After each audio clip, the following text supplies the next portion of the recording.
నడచిన దారి నీవు చూపిన మార్గం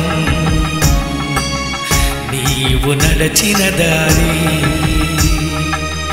నీవు చూపిన మార్గం దయా కరుణ ఔదార్యం వినమ్రతలే మానవ జీవితాలకు మణిహారమని చాటినవో సాయి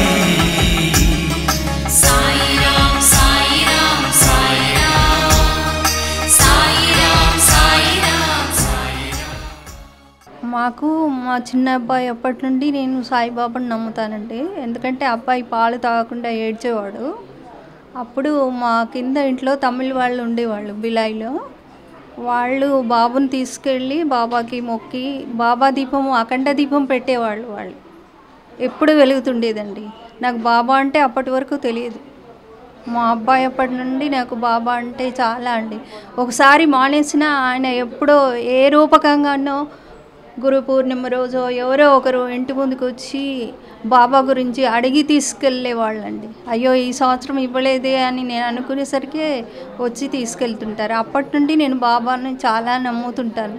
ఈ గురు పౌర్ణమి కూడా బాబానే వచ్చి తీసుకెళ్తున్నట్టుగా నాకు అనుభవం అనిపిస్తుందండి. లక్ష్మి గారు చెప్పడము బాబా ఆవిడ చేత మాకు చెప్పించారు అనిపిస్తుందండి. ఇది మా అదృష్టంగా భావిస్తున్నాం మేము.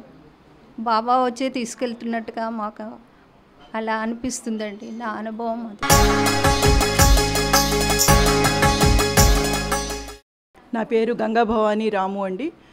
నాకు ఈ భిక్ష గురించి చెప్పమంటే బాబాగారికి భిక్ష వేయడం అనేది చాలా గొప్ప విషయం అండి. అది మనం చేసుకున్న పుణ్యం కొద్దీ మనం చేయగలుగుతామండి. ప్రతి ఒక్కరూ చేయలేరు. ఇంకొక విషయం ఏంటంటే బాబాగారు ప్రతిరోజు భిక్షాటం చేసి పేదలకు పెట్టేవారు. ఆయన జోలిలో ఏముండేది కాదండి. తెల్లారేటప్పటికి ఆయన బంగారు సింహాసాలు కిరీటాలు కోరుకోలేదండి.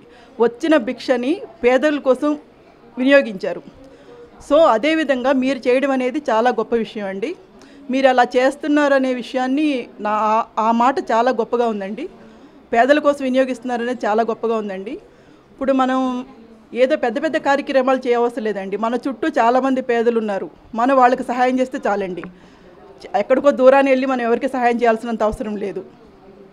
ఇంకా బాబాగారి విషయానికి వస్తే నా చిన్నప్పటి నుంచి బాబాగారిని నేను చూశానండి. మా ఇంట్లో ఒక చిన్న ఫోటో ఉండేది, బాబాగారి ఫోటో ఉండేది, గోడకు తగిలించి ఒక గుర్రం ఉండేది, బాబాగారు కూర్చుని ఉండేవారు.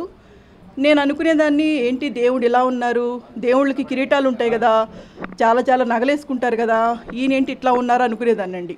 అలానే పెరిగానండి. నాకు 83 వరకు కూడా బాబాగారి గురించి నాకు సరిగ్గా తెలియదండి. నాకు 83 తర్వాత మ్యారేజ్ చేసుకుని నేను హైదరాబాద్కి వచ్చేసానండి. వచ్చిన తర్వాత నేను తల్లిదండ్రులను అందరినీ వదిలిపెట్టి వచ్చాను. నా పుట్టింటినంతా వదిలిపెట్టి వచ్చాను. కానీ సేమ్ బాబాగారి ఫోటో నాకు దొరికిందండి. అప్పుడు నేను అనుకున్నాను, నా పుట్టింటి నుంచి ఈయన వచ్చారు అంటే నా మనిషి, నా తల్లి, నా తండ్రి, నా అన్నదమ్ములు, నా అక్క చెల్లెళ్ళు అందరూ ఈయనే అన్నట్లుగా నేను ఉన్నానండి. ఆయన వేరే దేవుడు అంటే నా ఫ్యామిలీ మెంబర్, నా మనిషి అన్నట్లు అనిపిస్తుందండి. బాబాగారిని చూసినప్పుడు ఏ కష్టమైన సుఖమైన ఆయనతో చెప్పుకోవాలనిపిస్తుందండి. చాలా చాలా అనుభవాలు ఉన్నాయండి. ఇవి అని చెప్పడానికి లేదు.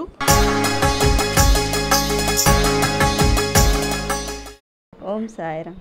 ఆయన నాకు ఎంతో మంచి జరిగింది సాయిబాబాని నమ్ముకున్నందుకు. ఒకసారి నా అనుభవం చెప్తున్నాను. ఒకసారి నాకు ఏ పని లేనప్పుడు, నా భర్త ఏ పని చేయలేనప్పుడు, నా పిల్లలు ఎక్కడ పస్తూ ఉంటారో అన్న చాలా నేను బాధపడ్డాను. ఆ రోజుల్లో ఎక్కడైనా బాబా నాకు ఒక పని చూపిస్తే బాగును, నేను చేస్తా, దొరికితే బాగున్నాను. ఎన్ని ఇల్లు తిరిగాను, ఎక్కడెక్కడో తిరిగాను. నన్ను ఎవ్వరూ నమ్మలేదు, నమ్మి ఎవరు పని ఇవ్వలేదు. నేను ఎవరో తెలియదు ఎవరికిను. అందుకోసం నేను రోడ్డు మీద ఒక్కదాన్నే వస్తూ బాబా నాకు ఒక్క పని చూపిస్తే బాగుంది అనుకున్నాను. అప్పుడు నాకు ఎవ్వరు ఆ రోడ్డు మీద లేరు. ఒక ఆవిడ ఎదురుగా వస్తూ నీకు పని కావాలా అని నన్ను అడిగి చూపిస్తానని చెప్పి ఎక్కడో ఉన్న రోడ్డు మీద ఎక్కడో చాలా దూరం నుండి తీసుకొని వచ్చి ఇంకెక్కడో నాకు పని చూపించింది ఆవిడ. అప్పటి నుండి నాకు బాబా అంటే చాలా ఇష్టం. సాయిబాబా నాకు ఎప్పుడు తోడున్నాడు అన్న నాకు ధైర్యం.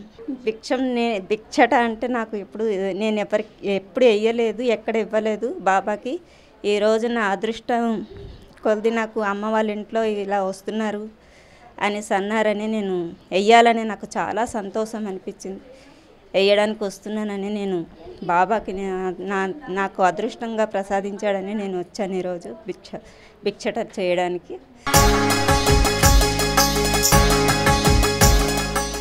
నమస్కారం అండి, నా పేరు ప్రవీణ్ కుమార్ అండి.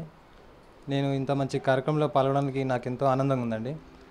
ఈ అమ్మ ద్వారా నేను ఈ భిక్షలో పాల్గొంటున్నానండి. నాకు సాయి అంటే ఎంతో ఇష్టం అండి.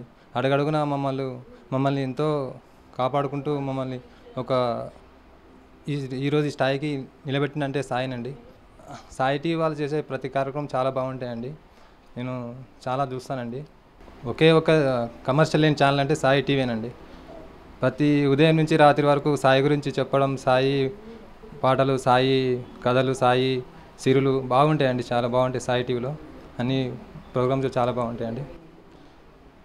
మేము ఉదయం నుంచి రాత్రి వరకు చూస్తూనే ఉంటామండి. సాయి టీవీ చాలా బాగుంటుందండి. నా పేరు ఝాన్సీ. నేను రామంతపూర్ సేవా కేంద్రానికి సాయి టీవీ తరపున నాకు తోచిన సేవ అంటే బాబానే నా చేత చేయించారు. నేను సేవ చేయాలనుకోలేదు, నాకు ఆయనే ఇప్పించారు సేవ, పిలిచి మరీ ఇప్పించారు. అది సాయి మందిరం, వరాల సాయి విశ్వమందిరం అని సాయి టీవీ వాళ్ళు కడుతున్నారు. దానికి ఏదన్నా డొనేట్ చేసేవాళ్ళు చెయ్యొచ్చు అన్నారు. అది నేను సాయి టీవీ చూస్తున్నప్పుడు కింద స్క్రోలింగ్లో చూశాను. అది చూసి ఫోన్ చేశాను ఆ నెంబర్లకి. సాయి వాహిని గారు చెప్పారు, అమ్మ మీరు నేను ఇట్లా ఇవ్వాలనుకుంటున్నానండి బాబా గుడికి, నా వంతుగా సాయి టీవీ తెల్లాలేస్తే సాయి టీవీ చూస్తున్నాను, ఆ సాయి టీవీకి ఏదన్నా మనం ఇవ్వగలమా? అంత ఇద్దరు వ్యక్తులే సాయి టీవీని నడుపుతున్నారు, మనం ఏదన్నా మన వంతు సహాయం చేయొచ్చు కదా అని ఆ మందిరం నిర్మాణం గురించి చూసి ఫోన్ చేసి అడిగాను. అడిగితే నేను ఇలా చేయాలనుకుంటున్నానంటే సాయి వాహిని గారు అన్నారు, అమ్మ బుక్ ఉంటుంది, రసీదుల బుక్ నీకు పంపిస్తున్నాను, అది మీరిచ్చేయే కాకుండా ఇంకెవరన్నా కూడా ఇస్తే మీరు సాయి సత్సంగం ఉంది, భజన చేస్తారు అని సాయి భజన చేస్తారని చెప్పారు కదా, వాళ్ళు కూడా ఇస్తారు, ఆ బుక్ ఇచ్చి పంపిస్తున్నాను అన్నారు. అయ్యో దాంట్లో అంత బుక్ ఇచ్చి పంపిస్తున్నారు, నేను ఇచ్చేది ఏదో మా ఇస్తే 2000 రూపాయలు ఇస్తానంతే, ఈ బుక్ అంతా నేను ఎప్పుడు చేయగలను బాబా, నా చేత ఎప్పుడు చేయిస్తావు బాబా అనుకున్నాను. ఆయనే బాగా చేయించారు. సాయి సత్సంగానికి తీసుకెళ్ళాను, వాళ్ళందరూ కూడా అక్కడ కూడా అందరూ చాలా బాగా డొనేట్ చేశారు. బాబా నా చేతే చేయించుకున్నారు. ఇలాగా అది నేను బాబాకి చేసే సేవ అనుకున్నాను. తర్వాత సాయి భిక్షా కార్యక్రమం ఈ మధ్య మొన్న టీవీలో సాయి గురు పౌర్ణమికి చూశాను. లాస్ట్ ఇయర్ కూడా చేశారట, నాకు తెలియదు, నేను యూఎస్లో మా అబ్బాయి దగ్గర ఉన్నాను. సరే నేను అనిల్ కుమార్ గారికి ఫోన్ చేసి, ఏంటండి భిక్ష అనేసి జోలే భిక్ష అంటున్నారు, అసలు ఏంటి దాని వివరాలు ఏంటండి అంటే, 26వ తారీఖున సాయి టీవీలో ఉందమ్మా, మీరు తప్పకుండా రండి అన్నారు. మీరు భిక్ష చెయ్యవచ్చు, భిక్ష వెయ్యొచ్చు అన్నారు. అయ్యో పిల్లలు వస్తున్నారండి, నేను ఆ రోజు రాలేకపోతానేమో అనుకున్నాను, వెళ్ళలేకపోయాను. 26వ తారీఖు పిల్లలు ఇంట్లో మనవరాలు మా అమ్మాయి వాళ్ళు ఉన్నారు, వెళ్ళలేకపోయాను. తర్వాత మధ్యాహ్నంగా అందరూ వెళ్ళిపోయారు, 2 గంటలైంది, ఆ ప్రోగ్రామ్ ఏమో 2 గంటలకు అయిపోయింది. అయ్యో ఇప్పుడు ఒక్కదాన్నే ఉన్నాను, వెళ్ళాలన్నా కూడా లేదు, ఏంటి బాబా ఇలా చేశావు, కరెక్ట్గా ఆ టైంకి ఎందుకు నాకు అంత పరీక్ష పెట్టావు, నేను ఈసారి భిక్ష వేయలేకపోతున్నానే, పోయినసారి కూడా లేను, ఈసారన్నా భిక్ష వేస్తాను, ఎందుకంటే ప్రతి గురు పౌర్ణమికి బాబా గుళ్ళో కడుతూ ఉంటాను, అది దానికంటే ఇది వీళ్ళకి లేని వాళ్ళకి పెడుతున్నారు, అన్నార్థులకు ఆపార్థులకు, మన అనాథ శరణాలయంలో వృద్ధ పీపుల్కి వీళ్ళందరికీ పెడుతున్నారే, ఈసారి దీనికి వేస్తే బాగుంటుంది అనుకున్నాను, వేయలేకపోయానేంటి అని అనుకున్నాను. తర్వాత మా వారితో అన్నాను, ఇలా ఇవాళ వెళ్ళొస్తానండి సాయి టీవీకి, స్టూడియోకి వెళ్ళి నేను నా వంతు భిక్షగా వేసి వస్తానండి అని చెప్పాను. వెంటనే సాయివాణి గారు ఫోన్ చేశారు, ఏంటమ్మా మీరు నేను ముందే నేనే చెప్పాను, రాలేకపోతున్నానండి, 2 రోజుల నుంచి రాలేకపోయాను, నేను ఆ రోజు రాలేకపోయాను, ఇవాళ వద్దాం అనుకుంటున్నాను అంటే, ఆయన బాబానే మీ ఇంటికి భిక్ష కోసం వస్తున్నారండి రేపు చూడండి మేడం, అందుకే బాబా ఆ రోజు నాకు అంత పరీక్ష పెట్టుంటారు, నా దగ్గర భిక్ష కోసం నా ఇంటికే రావాలని ఉంది, నా కర్మలు తొలగించాలని బాబా నా ఇంటికే వచ్చి భిక్ష చేస్తున్నారు అనిపించింది. చాలా ఆనందం వేసింది. మనం భిక్ష ఇచ్చేది బాబాకి మన కర్మలు తొలగించుకోవటానికే, ఆయన మనం భిక్ష కూడా అందరూ వెయ్యాలన్నా వేయలేరు, ఇవ్వాలన్నా ఇవ్వలేరు, చేయాలన్నా చేయలేము. అది ద్వారకామాయి ఆ బాబా ఎవరి దగ్గర నుంచి ఎవరు రుణపడి ఉంటారో వాళ్ళ దగ్గర నుంచే తీసుకుంటారు. ఆ భిక్ష వేద్దామన్నా కూడా అందరికీ వల్ల కాదు. ఆ భిక్ష నా ఇంటికి వచ్చి బాబా తీసుకుంటున్నందుకు నాకు చాలా ఆనందంగా ఉంది. ఆ ఆనందం చెప్పలేను.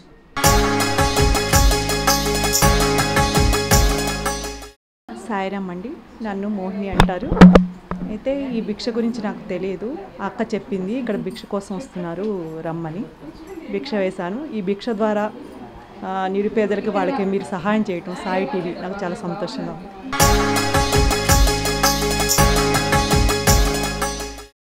నమస్కారం, నా పేరు కోదండ రామారావు. నేను సిండికేట్ బ్యాంక్లో రిటైర్డ్ ఏజీఎంగా పనిచేశాను. ఇక సాయి భిక్షకు వస్తే నిన్న సాయంత్రం వరకు కూడా నేను ఈ భిక్ష అనే పదాన్ని కూడా వినలేదు అసలు. మా మిస్సెస్ కేవలం నేను సాయి స్టూడియోకి వెళ్ళి సాయి భిక్ష వేసి వస్తాను అంటే, ఏమిటి సాయి భిక్ష అంటే గురు పౌర్ణిమ వస్తుంది కాబట్టి ఆ సందర్భంగా వాళ్ళు వివిధ కార్యక్రమాలను చేయదలుచుకున్నారు. దానికి ఆర్థిక సహాయం భక్తుల దగ్గర నుంచి స్వతహాగా వాళ్ళే ఇంటికి వెళ్ళి స్వహస్తాలతో తీసుకోదలుచుకున్నారు. మొన్న నేను వెళ్ళలేకపోయాను, నేను ఇవాళ వెళ్ళి ఇచ్చేస్తాను అన్నారు. సక్రమంగా వెళ్ళిరా అన్నానే కానీ నేను వస్తాను అని అనలా. ఎందుకంటే నాకు కాస్త బద్ధకం ఎక్కువ అనుకోకూడదు. నేను వేరే వ్యాసంగం మీద నిలబడి ఉన్నా. ఎందుకంటే ఆసుగా నాకు పద్యాలు రాసే ఒక అలవాటు ఉంది. ఇవాళ ఫేస్బుక్లో ఒక అమ్మాయి అడిగింది, సాయిబాబాని గురించి ఒక పద్యం చెప్పండి అన్నది. పూజ కోసం నువ్వు పువ్వు తీసుకెళ్ళావమ్మా, పువ్వులోనే సాయిబాబా కనిపించాడు నీ కూడా. ఆ అమ్మాయి చేతులతో పట్టుకుని ఒక పువ్వు పెట్టింది ఫోటో. దాని మీద ఆసుగా ఒక పద్యం రాసి వాళ్ళకి అందించా. ఇది నా చేస్తున్న సందర్భంగా సాయి టీవీ వాళ్ళు రేపు మన ఇంటికే వస్తారట అన్నది. అరే ఇంతమంది మన ఇంటికంటే ఉన్నదే ఇద్దరు, మన ఇద్దరు కోసం వాళ్ళ నలుగురు రావడం ఇదంతా అపహాస్యంగా అవుతుందేమండి. ఎందుకు మనం ఉన్న బంధువర్గానికి అంతా చెప్తాను అంటే, మనం చెప్పినా కానీ బంధువులంతా కూడా మేలుకోవాలి కదా. ఈ భక్తులందరికీ తెలియజేయడం ఎలా ఒక మేధావి అనుకున్నాను. అప్పటికప్పటికి వెళ్తే 5 నిమిషాల్లో తయారు చేసి ఇచ్చాడండి. ఇది అతనంత భక్తుడు. మాట కంటే కూడా బొమ్మ ఎక్కువ పవర్ఫుల్ అనేది ఉదాహరణ ఇది. మనం ఎన్ని మాటలు చెప్పినా ఏం చెప్పినా ఈ చిన్న ఫోటో చూస్తే ప్రతి వాళ్ళకి అర్థమైపోతుంది అనిపించి 5 నిమిషాలు తయారు చేసి ఇచ్చాడు. ఈ రోడ్డు మీద అతను చెప్పా, బాబు ఇది ఒక సేవా కార్యక్రమానికి వాళ్ళు ఇట్లా ప్రపోజ్ చేస్తున్నారు, వాళ్ళు వస్తున్నారు, దయచేసి మీరు దీన్ని ఇవ్వండి అంటే తయారు చేసి ఇచ్చాడు అతను. అందుకని నాకు చాలా సంతోషంగా ఉంది. సాయి టీవీ వాళ్ళు చేసే కార్యక్రమాలన్నీ కూడా చాలా మెచ్చుకోదగ్గవి. మనందరికీ కార్యక్రమాలు సాయిబాబా టీవీ కార్యక్రమాలు మాత్రమే అందజేస్తూ మనకి అంత ఎంతో ఉల్లాసాన్ని క్రియేట్ చేస్తున్నారు.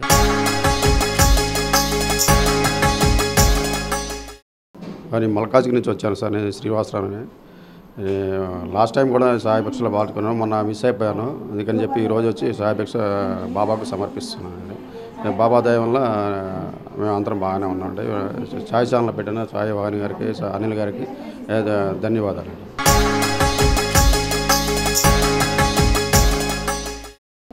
ఓం సాయిరామ్. నా జీవితంలో సాయిబాబా ప్రవేశించి ఇంచుమించు 20 సంవత్సరాలు అవుతుంది. చాలా అన్నీ ఆయన తెలుసు, నేను చెప్పలేను. కానీ ఆయన పాదాలు పట్టుకున్న తర్వాత, ఆయన సేవ చేసిన తర్వాత నాకు చాలా ఆనందంగా అనిపించింది. కష్టాలు కూడా సుఖాలు కూడా బాబా వాళ్ళ వల్ల నేను ఎక్కువ ఆనందం అనిపించేదాన్ని. సుఖాల్లోనే ఆనందం ఆయన సేవ చేసుకుంటూ సుఖాల్లోనే ఆనందం అనిపించేదాన్ని, కష్టాల్లోనే ఆనందించాను.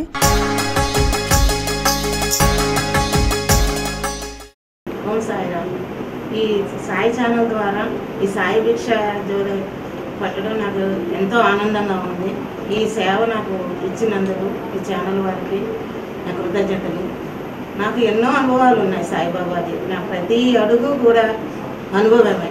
సాయిబాబా ప్రతి క్షణం సాయిబాబాతో నేను మాట్లాడుతున్నట్టు ఉంటుంది. సాయి ప్రతి క్షణం నా వెనకే ఉంటాడు.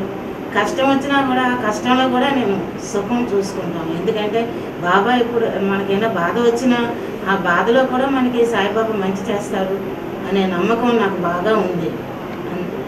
ఎప్పుడు నేను ఎల్లప్పుడూ సాయినామే స్మరించుకుంటూ ఉంటాను. సాయి ఎల్లప్పుడూ నా ఎందు ఉంటాడు. సాయి దీవెనలు అందరికీ ఉన్నాయి, అందరికీ ఉండాలని కూడా నేను ఆశిస్తున్నాను. ఓం సాయిరామ్.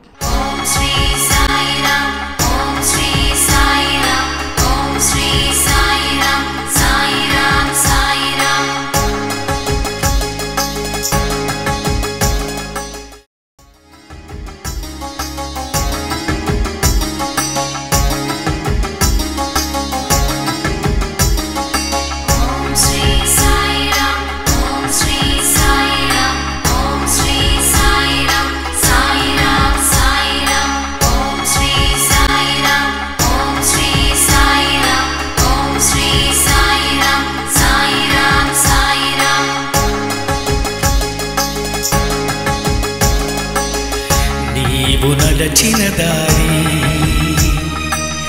నీవు చూపిన మార్గం